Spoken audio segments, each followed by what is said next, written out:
15 жылда кеткен кемшілігіміз бар білім мазмұнында, оның ішінде қазақ тілі мен әдебиетінде, Қазақстан тарихында, географияда кеткен кемшілік тұстарды қайтаруымыз қажет. Бізде мұғалім қазір тек қана келеді, титрлеу ма химиядан, соны ғана өткізеді. Бірақ кезінде біз жазған поурочный план болды ғой, сол жерде тәрбие мақсаты болды ғой, сол тәрбие мақсатын қайтарып алып келіңіздер.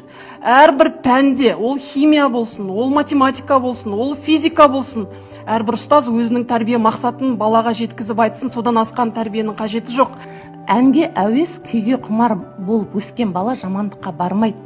Нағыз тәрбиенің бәрінің дұрысы сол жерде. Бүгінгі күні жастарды тәрбиелеудің жаңа тұжырымдамасын жасау қажеттілігі Аманат партиясы өз алдына мақсат етіп сайлауалды бағдарламасына енгізген болатын. Жаңа ғана талқылау барысында және кеңес мүшелерінің ұсыныстары негізінде республикалық мирас кеңесі жақын арада ұлттық тәрбие мәселесі бойынша